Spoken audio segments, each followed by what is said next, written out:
मित्रों, भगवान श्री कृष्ण कहते हैं, जब भी मनुष्य इस धरती लोक पर जन्म लेता है तभी से उसके ऊपर 3 प्रकार के ऋणों का भार चढ़ जाता है। देव ऋण, पितृ ऋण और ऋषि ऋण। ये तीनों ऋण मनुष्य को अपने जीवन काल में चुकाने पड़ते हैं। आज हम बात करने वाले हैं पितृ ऋण के बारे में, जो कि पितृ पक्ष में चुकाया जाता है। साथ ही इस प्रस्तुति के माध्यम से हम आप लोगों को बताएंगे पितृपक्ष क्या होता है, पितृपक्ष में श्राद्ध की क्या विशेषताएं हैं, पितृपक्ष में तर्पण देना क्यों महत्वपूर्ण है, हमारे पितृ मृत्यु के पश्चात कहाँ रहते हैं, क्यों पितृपक्ष का भोजन कौवे, गाय और ब्राह्मण को दिया जाता है, पितृपक्ष में पितरों के लिए कैसा भोजन बनाना चाहिए और कौन सी गलतियां करने से बचना चाहिए। ये सारी जानकारी हम आपको इस प्रस्तुति के मार्फत से बताएंगे, इसलिए आप इस वीडियो को शुरू से लेकर अंत तक पूरा अवश्य देखें। पितृपक्ष का प्रारंभ भादो मास की पूर्णिमा से होता है और आश्विन मास की अमावस्या पर समाप्त हो जाता है। यानी इस साल पितृपक्ष का आरंभ 29 सितंबर को होगा और इसका समापन 14 अक्टूबर को हो जाएगा। ये जो 15 दिनों का समय है उसे ही श्राद्ध पक्ष कहते हैं या पितृपक्ष भी कहते हैं।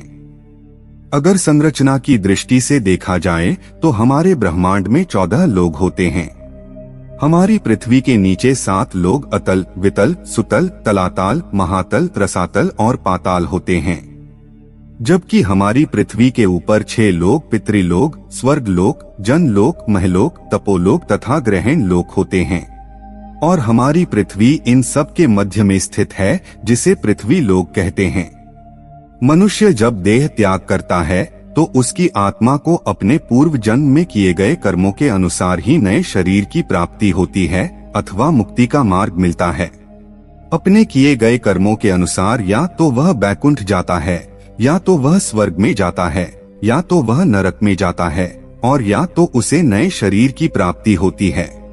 परंतु जिस आत्मा का निर्णय नहीं हो पाता कि वह स्वर्ग जाए, नरक जाए, बैकुंठ जाए, गोलोक जाए, सुतल जाए, मनुष्य बने, जानवर बने या अन्य किसी नए शरीर को प्राप्त हो, तो वो पितृलोक में निवास करते हैं और तब तक निवास करते हैं जब तक कि उसका कोई निर्णय नहीं हो पाता है।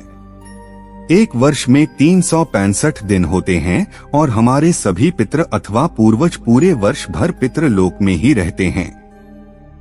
परंतु पितृपक्ष के इन 15 दिनों के लिए भगवान पितृलोक के द्वार खोल देते हैं। अतः पितृपक्ष में 15 दिनों का जो समय रहता है उसी समय में सभी पितृ अपने प्रियजनों से मिलने के लिए पृथ्वी लोक में आ जाते हैं और अपने लिए पूरे साल भर के लिए भोजन तथा जल को प्राप्त करते हैं, जो उनके प्रियजनों अथवा परिवार जनों के द्वारा दिया जाता है। जो लोग अपने पितरों अथवा पूर्वजों को इस श्राद्ध पक्ष में तर्पण करके तथा विनय पूर्वक आवाहन करके भोजन प्रदान करते हैं, उनके पितृ अत्यंत प्रसन्न होते हैं।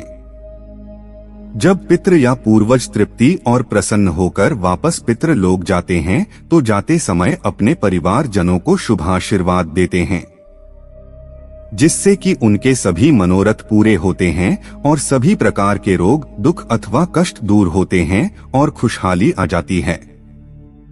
परंतु जो लोग अपने पितरों को जल तर्पण तथा भोजन इत्यादि नहीं देते तो उनके पितृ तथा पूर्वज पृथ्वी लोक से बिना जल व बिना भोजन के भूखे ही वापस लौट जाते हैं और कुपित हो जाते हैं।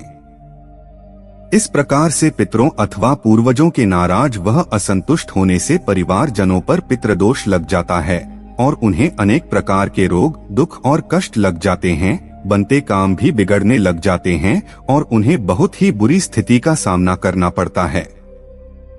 अतः पितृपक्ष में अपने पितरों अथवा पूर्वजों का स्मरण करना चाहिए, उनका आवाहन करना चाहिए, उनको तर्पण देना चाहिए, उनको नाना प्रकार के पकवान व्यंजन बनाकर उन्हें प्रेम से अर्पण करना चाहिए, जिससे कि वे संतुष्ट व तृप्त होकर अपना आशीर्वाद देते हुए प्रसन्नता पूर्वक अपने पितृलोक में वापस चले जाएं। पितृलोक के देवता का नाम अयोरमा है और कौवा उनका वाहन है। तो जब पितरों को भोजन दिया जाता है तो कौवे का आवाहन किया जाता है। कौवा परिवार व सगे संबंधियों द्वारा दिया गया भोजन उनके पितरों व पूर्वजों तक पहुंचाता है। कुत्ते को भी भोजन दिया जाता है क्योंकि कुत्ता धर्मराज के दूत का प्रतीक है। गाय को भी भोजन कराया जाता है क्योंकि गाय सबसे पूजनीय होती है और गाय में सभी देवी देवताओं का वास रहता है। घर पर ब्राह्मणों को भी भोजन कराया जाता है क्योंकि भोजन करते समय पितृ इन्हीं ब्राह्मणों पर अरुण होकर आ जाते हैं और भोजन ग्रहण करते हैं। किसी योग्य ब्राह्मण से पूजन करवाकर पारिवारिक जनों अथवा पिता या पुत्र द्वारा अपने पितरों अथवा पूर्वजों को तर्पण तथा पिंडदान इत्यादि अर्पित करना चाहिए। उसके उपरांत सबसे पहले पितृ या पूर्वज के निमित्त भोजन रखना चाहिए, फिर कौवे को भोजन देना चाहिए, फिर गाय को भोजन खिलाना चाहिए और फिर कुत्ते को भोजन खिलाना चाहिए। धनवान व्यक्ति को कम से कम 21 ब्राह्मणों को भोजन कराकर उनका जीवन करना चाहिए। मध्यम वर्गीय व्यक्ति को कम से कम 1 से 5 ब्राह्मणों को भोजन करवाना चाहिए। गरीब व्यक्ति के पास अगर इतनी व्यवस्था नहीं कि वह अपने पितरों का श्राद्ध कर सके तो उसे मंदिर में जाकर अपने पितरों या पूर्वजों का स्मरण करके हाथ जोड़ने चाहिए। अत्याधिक दिनहीन होने पर भी कर्ज लेकर श्राद्ध नहीं करना चाहिए क्योंकि ऐसा करने से पितरों को अत्यंत दुख होता है और वे भी कर्ज देने वाले के कर्जदार हो जाते हैं और उनको मुक्ति नहीं मिलती है। अतः कर्ज लेकर श्राद्ध नहीं करना चाहिए। अपनी योग्यता अनुसार ही पितरों का श्राद्ध करना चाहिए और उन्हें भोजन करवाना चाहिए। इस प्रकार श्राद्ध पक्ष में पितरों या पूर्वजों को उनका भोजन हवा के द्वारा, भूमि द्वारा, अग्नि के द्वारा, सूर्य के प्रकाश द्वारा तथा जल के द्वारा उन तक पहुंचता है। अतः सभी मनुष्यों को अपने पितरों या पूर्वजों को तर्पण देकर श्राद्ध करना चाहिए। इससे पितृ प्रसन्न होते हैं और पितृ दोष के कारण आने वाली सभी अड़चनें, रुकावटें व बाधाएं दूर होती हैं। इस प्रकार व्यक्ति के दुख तथा पारिवारिक कलेश दूर हो जाते हैं। आइए अब जान लेते हैं गरुड़ पुराण के अनुसार ऐसे कौन से व्यंजन है जो आपको पितरों के लिए बनाने चाहिए। सबसे पहले है दूध और चीनी से बनी खीर। जी हाँ, पितरों के लिए अगर आप बहुत सारे व्यंजन ना बना पाए या आपकी स्थिति इस अनुकूल न हो तो पितरों की तृप्ति के लिए आपको दूध और चीनी से बनी खीर अवश्य बनानी चाहिए, जिसमें आप सूखे मेवे डालकर आप पितरों को परोसे। इस व्यंजन से उन्हें सबसे ज्यादा आनंद मिलता है और वो प्रसन्न होकर आपके द्वार से लौटते हैं। दूसरी है कद्दू की सब्जी। हिंदू पुराणों के अनुसार कद्दू की सब्जी पितरों को बहुत अधिक प्रिय होती है। कद्दू एक सात्विक व्यंजन है जो श्राद्ध प्रसाद में अक्सर परोसा जाता है। अगर आप भी श्राद्ध का भोजन बना रहे हैं तो कद्दू की सब्जी अवश्य बनाएं और पितरों का आवाहन करते हुए उन्हें अर्पण करें।